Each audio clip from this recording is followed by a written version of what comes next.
और भ्रष्टाचार की सारी सीमाएं मंत्रियों ने लांघ दी है हिमाचल प्रदेश में।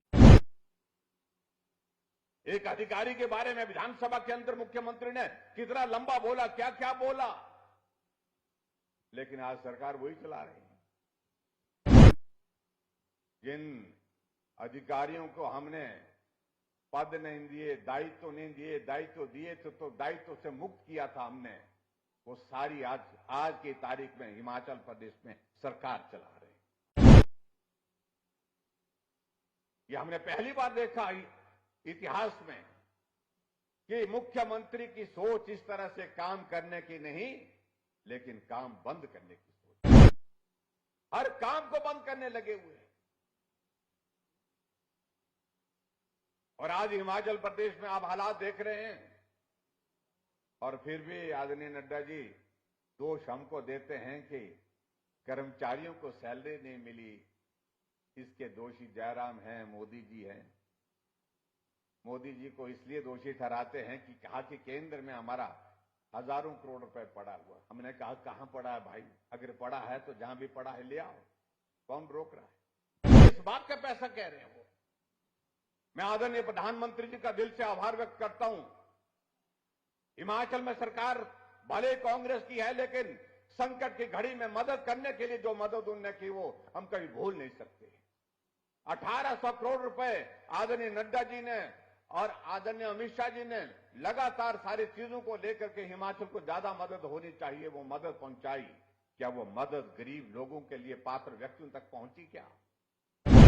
ये अपने आप में जांच का विषय है।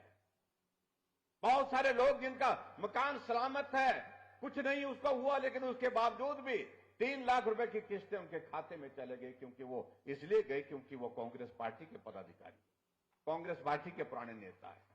गरीब आदमी का घर चला गया, उसको अभी तक एक फूटी कौड़ी नहीं मिल पाई। स्वास्थ्य के क्षेत्र के बारे में तो आदरणीय नड्डा जी, मैं इतना ही कहना हूं, भगवान भरोसे है सब कुछ यहां पर, जहां जिस तरह के हालात हैं। डॉक्टर्स की पोस्टिंग किस प्रकार से हो रही है, किस प्रकार से ट्रांसफर हो रही है, सबको एक बात लग रही है, सरकार का भरोसा नहीं है। जितना ले सकते हैं, जितना भर सकते हैं, घर को भरने की कोशिश करिए। ये मैं आरोप लगा रहा हूं कांग्रेस की सरकार के। कोई मंत्री आज की तारीख में ऐसा नहीं रह गए। 1-2 होंगे तो होंगे, लेकिन सभी मंत्रियों ने घर भरने का जोर दिया हुआ है। इसलिए मैं इतना ही कहना चाह रहा हूं, भाई और बहनों, जो हालात बनते जा रहे हैं,